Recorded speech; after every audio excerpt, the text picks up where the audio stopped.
ಬನ್ನಿ ರಾಜ, ನಿಮ್ಮ ದಾರಿಯಲ್ಲೇ ಕಾಯ್ತಿದ್ದೆ. ಹೇಳಿ, ಮುಂದೆ ನಾವೇನು ಮಾಡಬೇಕೆಂದು? ನೋಡು ರಘು, ಇವತ್ತು ನಿನ್ನ ಸೊಸೆ ಕಾಂಚನ ನನ್ನ ವೈರಿಯಾದ ಶಿವಣ್ಣನ ಅರಮನೆಯನ್ನು ಸೇರಬೇಕು. ಅದು ಹೇಗೆ?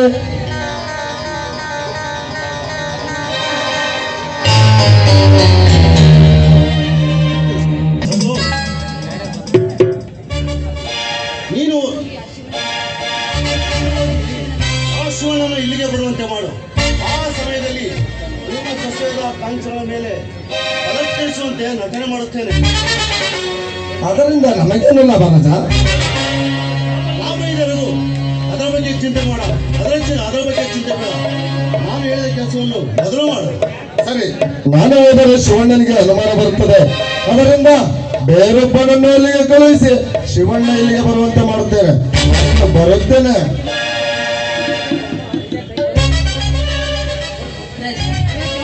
ನಾವು ಶಿವಣ್ಣನ ಮನೆ ಸೇರಿದ ಮೇಲೆ ಅಲ್ಲಿ ನಾನೇನ್ ಮಾಡ್ಬೇಕು? ನೋಡು ಕಾಂಚನ, ಆ ಪುಟ್ಟಿಗೆ ಹಾಕಿಕೊಂಡು ನೆಪ ಮಾತ್ರಕ್ಕೆ ಮದುವೆ ಮಾಡಿಕೊಂಡು ನಿನ್ನ ಬಲೆಯಲ್ಲಿ ಕಿಡಿವಿಕೊ. ಆ ನಂತರ ಆ ಶಿವಣ್ಣನ ಸರ್ವಾಸ್ತಿಯನ್ನು ಹ, ಅಷ್ಟೇ ತಾನೆ ರಾಜ. ನಾಳೆಯಿಂದ ನೋಡ್ತಾ ಇರಿ, ಈ ಕಾಂಚನನ ಕೈ ಚಳಕಾಯಿ ಆ ಶಿವಣ್ಣನಿಗೆ ಈ ಬಿಸಿಲಲ್ಲಿಯೂ ಕೂಡ ಚಳಿಯ ನಡಕ ಉಡ್ಬೇಕು. ಆ ರೀತಿ ಮಾಡಿ ತೋರಿಸ್ತಾಳೆ ಈ ಕಾಂಚನ. ನಿನ್ನನ್ನು ಮಹಾರಾಣಿಯನ್ನಾಗಿ ಮಾಡುತ್ತೇನೆ. ಹೌದು ರಾಜ, ರಾಣಿ ಮಹಾರಾಣಿಯಾಗಿ ಮೆರೆಯಬೇಕು ಎಂಬುದೇ ನನ್ನ ಆಸೆ. ಆದಷ್ಟು ಬೇಗ ನಿನ್ನ ಆಸೆಯನ್ನ ನಾನು ನೆರವೇರಿಸಲಿಲ್ಲ ಅಂದ್ರೆ ನಾನು ಆ ರಘುವಿನ ಸೊಸೆ ಕಾಂಚನನೇ ಅಲ್ಲ. ಕಾಂಚನ, ನೀನು ಸೊಸೆ ಎಂದು ಗೊತ್ತಾಗಬಾರದು. ಯಾರಿಗೂ ಅನುಮಾನದ ಬಾರದ ರೀತಿಯಲ್ಲಿ ನೀನು ನಡೆದುಕೊಳ್ಳಬೇಕು. ಕಾಂಚನ, ಆ ಶಿವ ಬರುತ್ತಿದ್ದಾನೆ. ನಮ್ಮ ನಾಟಕವನ್ನು ಪ್ರಾರಂಭಿಸೋಣ. ಜೈ ಬಣ್ಣದ ಎಣ್ಣೆ.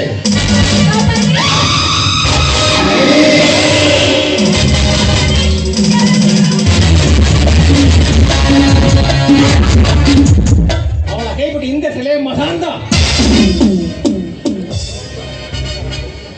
ಕ್ಷಮೆ. ನೀನು ಹೇಳಿದ ಕ್ಷಣ ಕ್ಷಮೆ ಕೇಳಲು ನಾನೇನು ಹೇಳಿಯಲ್ಲ. ಏ ಶಿವ, ನಿನ್ನ ಕಣ್ಣೆದುರಿಗೆ ಅವಳ ಬಟ್ಟೆಯನ್ನು ಬಿಚ್ಚಿ ಶೀಲ ಸುಡಬಲ್ಲೆ. ಸಾಕು ಮಾಡೋದನ್ನ ಪೌರುಷ. ಏಕೆಂದರೆ ನಿನ್ನ ಕಾಲಡಿಗಿರುವ ಮಣ್ಣು ಎಂದು ತಿಳಿದಿರುವ ಬದ್ಮಾಶ್. ನಮಗೆ ಜನ್ಮ ಕೊಟ್ಟವಳೆ ಹೆಣ್ಣು, ಹೆಂಡತಿಯಾಗಿ ಬಂದವಳೆ ಹೆಣ್ಣು, ಮಗಳಾಗಿ ಹುಟ್ಟಿದವಳೆ ಹೆಣ್ಣು. ಗಂಡಿನ ಜೀವನವೇ ಹೆಣ್ಣು ಎಂಬುದನ್ನು ಮರೆತು ಮಾತನಾಡುತ್ತಿರುವೆಯ ಮಾನಗೆಟ್ಟವನೇ. ಹೆಣ್ಣು ಬಾಳಿನ ಕಣ್ಣು, ಹೆಣ್ಣು ಸಮಾಜದ ಕಣ್ಣು, ಹೆಣ್ಣೇ ಆದ ಶಕ್ತಿ. ನಿನ್ನಂತಹ ಕತ್ತೆ ಮಗನಿಗೆ ಹೇಗೆ ಗೊತ್ತಾಗಬೇಕು? ಯಾವ್ದು ಎಂದು ಹೇಳ್ತಿದ್ದೇನೆ, ಅವಳ ಹತ್ರ ಕ್ಷಮೆ ಕೇಳು. ಕ್ಷಮೆ? ಅದು ಎಂದಿಗೂ ಸಾಧ್ಯವಿಲ್ಲ ಶಿವ. ನೀನು ಹೇಳಿದ ಕ್ಷಣ ನಾನು ಕ್ಷಮೆ ಕೇಳುವುದಿಲ್ಲ. ಕ್ಷಮಾಯಿ ದುರಹಂಕಾರಿ. ನಾಲಿಗೆ ನಾಗರಿಕತೆ ಹೇಳಿಕೊಡಬೇಕು ವಿನಃ ಅನಾಗರಿಕತೆಯಲ್ಲ. ನಾಲಿಗೆ ಹಿಡಿತಬೇಕೇ ಹೊರತು ಹರಿತವಿರಬಾರದು. ಇಂಥ ಕೆಟ್ಟ ವರ್ತನೆ ಇನ್ನೊಮ್ಮೆ ಕಂಡು ಬಂದರೆ ನಿನ್ನ ತಂದೆ ತಾಯಿಯನ್ನು ಊರಿಂದ ಹೊರಹಾಕಿದಂತೆ ನಿನ್ನನ್ನು ಹೊರಹಾಕಬೇಕಾಗುತ್ತದೆ. ಎಚ್ಚರ, ಎಚ್ಚರ. ನೀನು ಎಚ್ಚರ ಎಂದು ಹೇಳಿದ ಕ್ಷಣ ನಾನೇನು ಬೆಚ್ಚಿ ಬೀಳಲು ಹಾಲು ಕುಡಿಯುವ ಕಣ್ಣನಲ್ಲ. ಏ ಶಿವ, ನೀನು ಗಂಡಸ ಆಗಿದ್ದರೆ ನನ್ನನ್ನು ಈ ಊರಿಂದ ಹೊರ ಹಾಕಲೇ.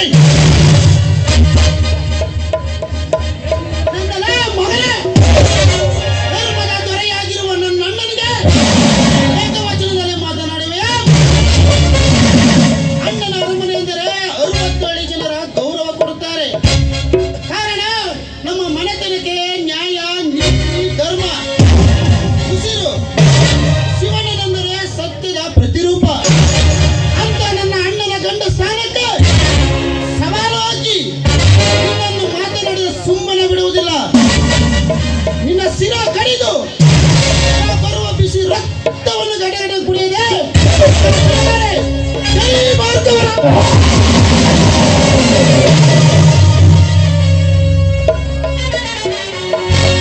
ಅರ್ಜುನ, ಬೇಡಪ್ಪ, ಸಮಾಧಾನ ಮಾಡಿದ. ಲೇ ರಾಜ, ನೀನು ತಪ್ಪು ಮಾಡಿದಾಗಲೂ ನಿನಗೆ ಅವಕಾಶ ಕೊಟ್ಟೆ.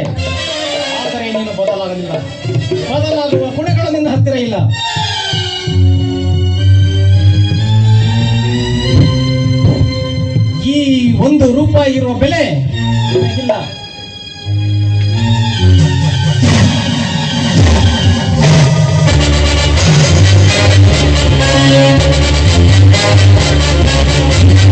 ಶಿವ,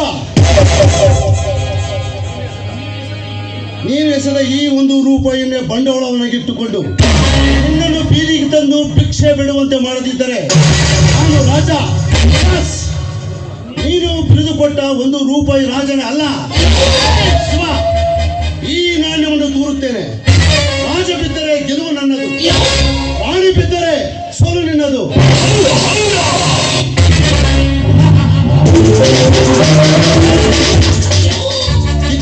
ಕಿತ್ತಿರುವುದು ರಾಜ, ಗೆಲುವು ನನ್ನದೇ, ಸೋಲಿನ ಜೊತೆಗೆ ಸಾವು ನಿನ್ನದೇ.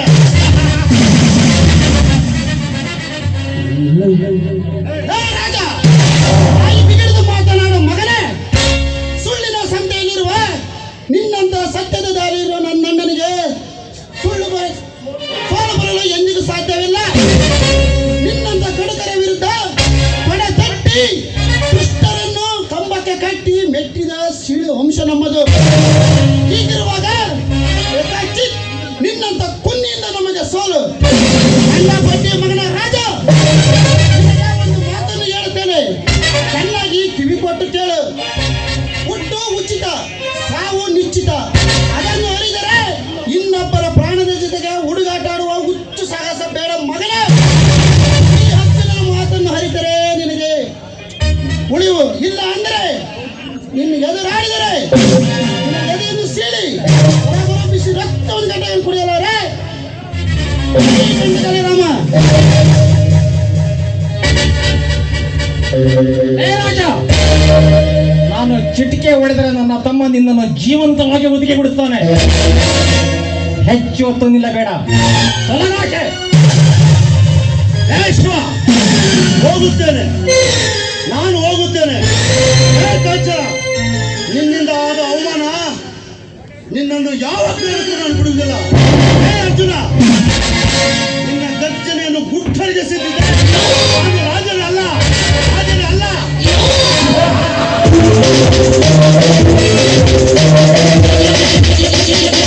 ಸುಮ್ಮನೆ ಹೋದರೆ 3 ದಿನ ಬದುಕುವೆ, ಆಡಿದರೆ ಮೂರೇ ಕ್ಷಣದಲ್ಲಿ ನಿನ್ನ ರುಂಡವನ್ನು ಚೆಂಡಾಡುವ ಮಗನೇ. ಯಜಮಾನ್, ಸರಿಯಾದ ಸಮಯಕ್ಕೆ ಬಂದು ಈ ತಬ್ಬಲಿಯ ಮಾನ ಪ್ರಾಣ ಎರಡೂ ಕಾಪಾಡಿದ್ರಿ. ಈ ನಿಮ್ಮ ಉಪಕಾರವನ್ನ ನಾನು ಯಾವತ್ತೂ ಮರೆಯುವುದಿಲ್ಲ. ಇರಲಿ ಬಿಡಮ್ಮ, ನಮ್ಮ ಕರ್ತವ್ಯ ನಾವು ಮಾಡಿದ್ದೇವೆ. ಅರ್ಜುನ, ಕರೆದುಕೊಂಡು ಮನೆಗೆ ಹೋಗು. ನಾನು ದೇವಸ್ಥಾನಕ್ಕೆ ಹೋಗಿ ಬರುತ್ತೇನೆ. ನಿಜಕ್ಕೂ ಅರ್ಜುನ, ಈ ನಿಮ್ಮ ಧೈರ್ಯ ಸಾಹಸ, ಈ ನಿಮ್ಮ ಮಾತುಗಳನ್ನ ಕೇಳ್ತಾ ಇದ್ರು ನಿಜಕ್ಕೂ ಈ ಕಲಿಗಾಲದ ಅರ್ಜುನ ನೀವಂದ್ರು ಯಾವತ್ತೂ ಕೂಡ ತಪ್ಪಾಗೋದಿಲ್ಲ ನೋಡಿ. ಹೊಗಳಿಕೆ ಮಾತು ಬೇಡ, ಬನ್ನಿ ಹೋಗೋಣ.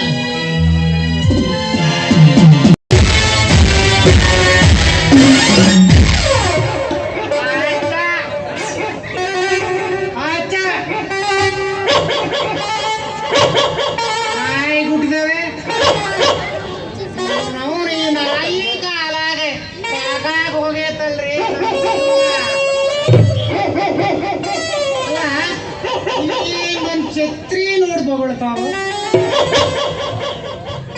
ನನ್ನನ್ನು ನೋಡಿ ಬೊಗಳ್ತಾವ. ಯಾರು ಹೇಳ್ತೀರಾ?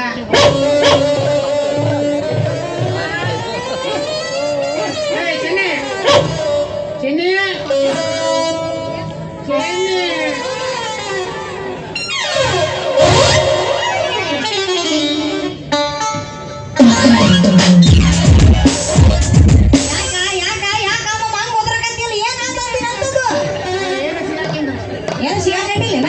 ನಮ್ಮ ಮಾಮ ಮೈ ಬಿಟ್ಟು ಮಾತಾಡ್ತಾರೆ.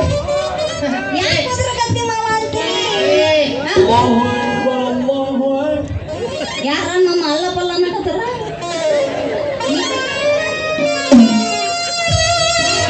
ಮಾಮ ನೀನೆ ನ್ಯಾಕ ಇವತ್ತು ನಮ್ಮ ಸೂರ್ಯ ಸಾವುಕಾರ ಹುಟ್ಟಿದಪ್ಪ ಐತಿ. ಅದಕ್ಕೆ ನೀನು ಇಲ್ಲಿ ತನಕ ಮಾಡಿದಂಗೆ ಅಡಿಗೆ ಮಾಡಕ್ ಹೋಗೋಣ. ಅವಳ ಚಂದಾಗ ಅಡಿಗೆನ ಚಂದಾಗ ಮಾಡಕ ಮತ್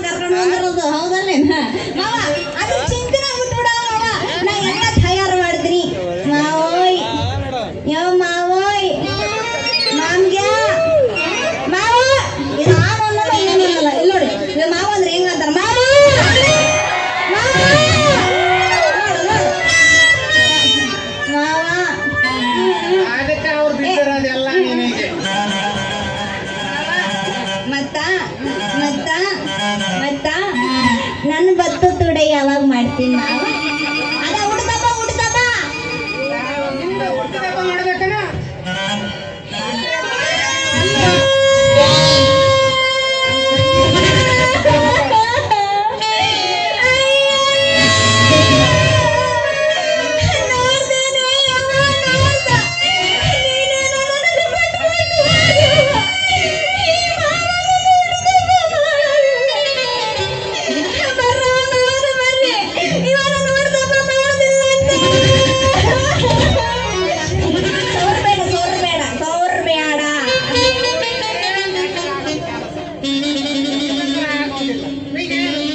ಹುಟ್ಟಿದಬ್ಬ ಮಾಡಬೇಕಾಗುದಿಲ್ಲ. ಹೌದು ಬಿಡ, ಎಲ್ಲಾರ್ಗು ತೋರಿಸ್ಕೊಂಡು ಮಾಡೋಣ. ಏನೋ ಪೋಸ್ಟ್ ಮಾಡಿದ್ರು ಚಂದಾಗಿ ಮಾಡೋಣ ಬಿಡು ಅಂತ. ಹಂಗಂದೇನ ಮತ್ತೆ ನೀನ್ ಏನ್ ತಿಳ್ಕೊಂಡೆ? ತಿಳ್ಕೊಂಡೆ ಇವಾಗ ನೀನ ನೋಡ ಚಂದ ಮಾವ ಚಂದ ಮಾವ ಅಂತೀನಿ ಆತ ಬಿಡು ಅಂತೀಯ. ಏನಾಯ್ತು ನೀನ ಮಾವ ಮಾವ ಮಸ್ತಿ ಮಾಡಿ ಜಂಗಿ ಕುಸ್ತಿ ಚಂದ ಮಾವ ಮಸ್ತಿ ಮಾಡಿ ಜಂಗಿ ಕುಸ್ತಿ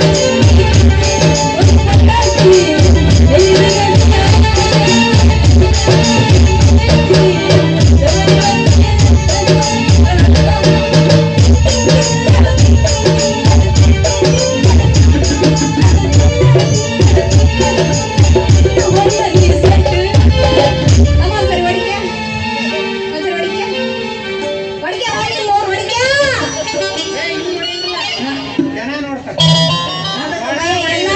ಎಲ್ಲಾರ ನೀಸ್ಗಿ ಸಾಧ ನೀರ್ಕೊಂಡ್ಬಿಡ್ತೀರ ಅನ್ನೋ ಭಯ ಆಗುತ್ತೆ ಹೊಡೆದೆ ಅಂದ್ರೆ ಅಲ್ಲಿ ನೋಡು ಹಾಕ್ತು ನೋಡ್ತೀಯ. ಯಾಕಂಗ ನಮ್ಮ ಮಾವನ ಮೇಲೆ ಕಣ್ಣಾಕಿ ನೀನು ಸುಂದರ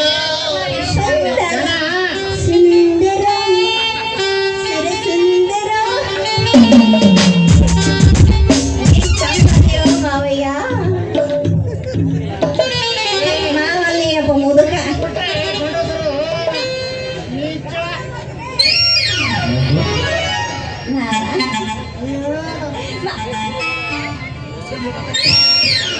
ಇದೇನಿದು ಮಾವ ಮಾವ ಸೊಸೆ ಇಬ್ರು ಸೇರ್ಕೊಂಡು ತುಂಬಾ ಖುಷಿಯಾಗಿದ್ದೀರಲ್ಲ ಯಾಕೆ ನಿನ್ನ ಮಾವನ್ಗೆ ಮಾವ ಅಂದಿದ್ದು ಹೌದು ನನ್ನ ಮಾವ ನಿನಗೂ ಮಾವ ಏ ನಿನ್ನ ಮಾವನ್ಗೆ ಮಾವ ಅಂತ ಕರೆದಿದ್ದು ಹಂಗೇನಿಲ್ರಿ ಅವರ ಇವತ್ತು ಸೂರ್ಯ ಸೌಕರ್ ಹುಟ್ಟಿದಬ್ಬ ಇತ್ತಲ್ರಿ. ಆದ್ರೆ ಚಂದವಾಗಿ ಎಮ್ಮೆ ನಾನು ಖುಷಿಯಾಗಿದ್ದೀವಿ. ಈ ಬಾರಿ ಬಾಳ ಮುಂದುವರೆದಿದ್ರು ಬಿಡ್ರಿ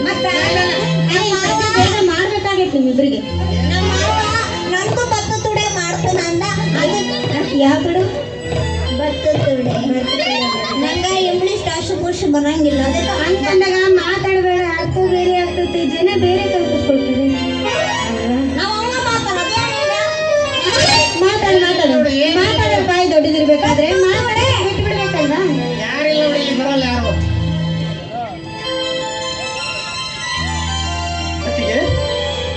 ಅಣ್ಣ ಇನ್ನು ಬರ್ಲಿಲ್ವಲ್ಲ? ಈಗ ನೋಡಪ್ಪ ನಿಮ್ಮ ಅಣ್ಣ ಬರ್ತಾ ಇದ್ದಾರೆ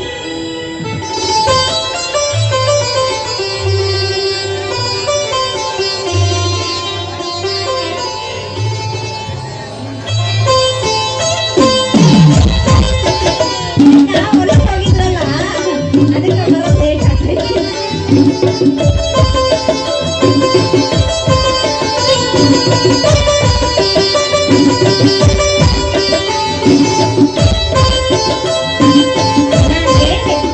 ಯಾವಾಗ ಏನ್ ಹೇಳಿದ್ರು ಕೂಡ ನಿಮ್ಮಣ್ಣ ಕೇಳೋದೇ ಇಲ್ಲ.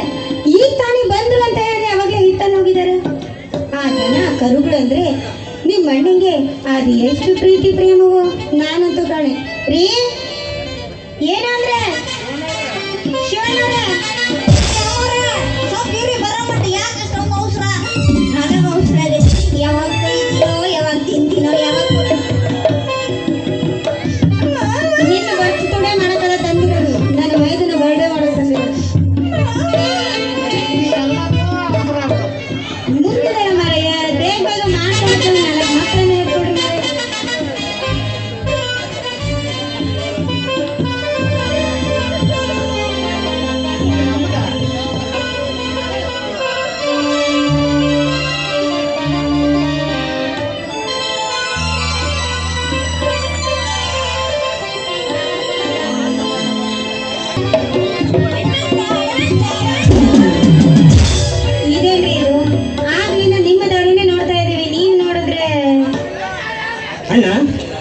ಅತ್ತಿಗೆ ನೀವಿಬ್ರು ಜೊತೆಗೆ ನಿಲ್ಲಿ. ಯಾಕಪ್ಪ? ನಿಲ್ಲಿ ಅತ್ತಿಗೆ, ಏರುತ್ತೇನೆ. ನನಗೆ ಆಶೀರ್ವಾದ ಮಾಡಿ ಅತ್ತಿಗೆ.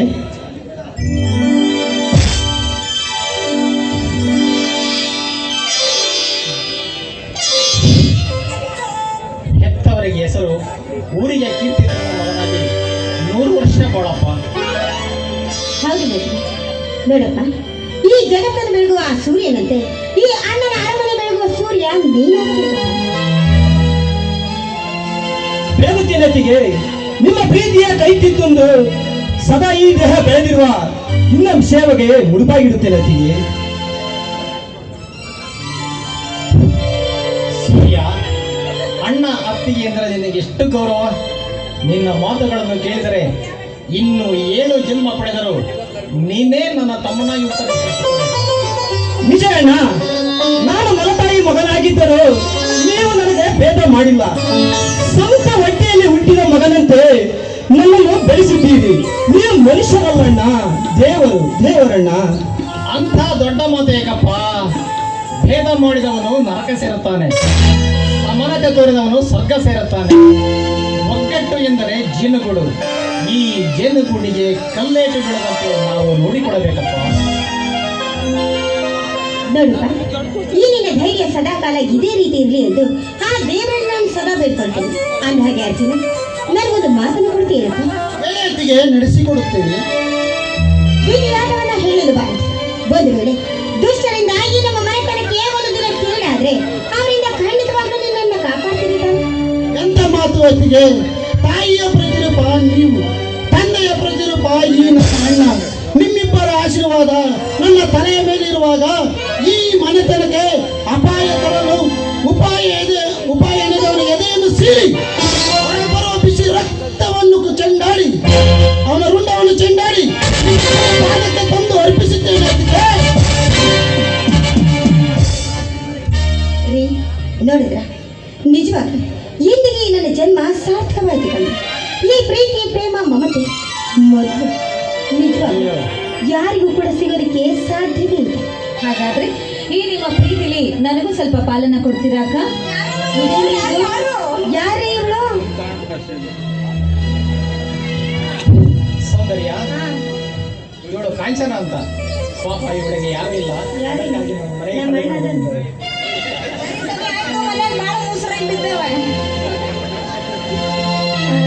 ನೋಡಮ್ಮ ಕಾಂಚನ, ಇನ್ನು ಮುಂದೆ ನೀನೇನು ಭಯ ಪಡೋದಿಲ್ಲ. ಇನ್ನು ಮುಂದೆ ಈ ಮನೆ ನಿನ್ನ ಮನೆ ಅಂತ ಸದಾಕಾಲ ನಗ್ನಗ್ತಾ ಇರು. ನಾಗಣ ಬಡ್ಸೋದು ಮತ್ತೆ ನಾಗಣನ ಮನೆ ಇದು. ವಾಣಿ ಬಿಡಿ ರೀ ಅವರ ಅಣ್ಣನ ಪದ್ಧತೊಡೆಗೆ ಇನ್ಯಾಕೆ ತಡ ಮಾಡಿ ಕುಯ್ಬಿಡೋಣ. ಕುಯ್ಯೋದು ಕೇಳಿದು ಕೋಳಿ ಕುಯ್ಯೋದಲ್ಲಮ್ಮ. ಬಾಯಿ ಕೇಕು ಕಟ್ ಮಾಡಿ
ಒಳಗಡೆ ಮೈತ್ರಿ ಅವ್ರು ಏನಾದ್ರೂ ನೋಡಿದ್ರೆ ಏನ್ ಅನ್ಕೊಂತಾರೆ ಹೇಳಿ?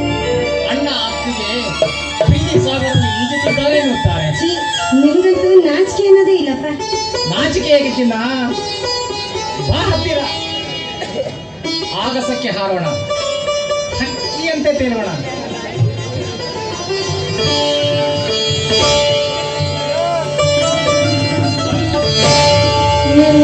ಶ್ರೀಮತಿ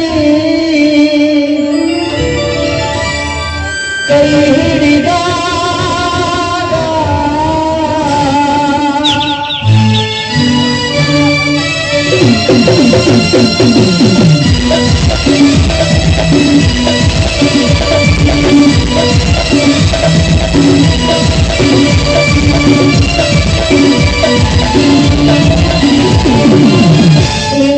ಶ್ರೀಮತಿ ಕೈ ಹಿಡಿದಾಗ ನಿನ್ನಂತ ಗುಣವತಿ ಜೊತೆಯಾದಾಗ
ರಾತ್ರಿಗಳೆಲ್ಲ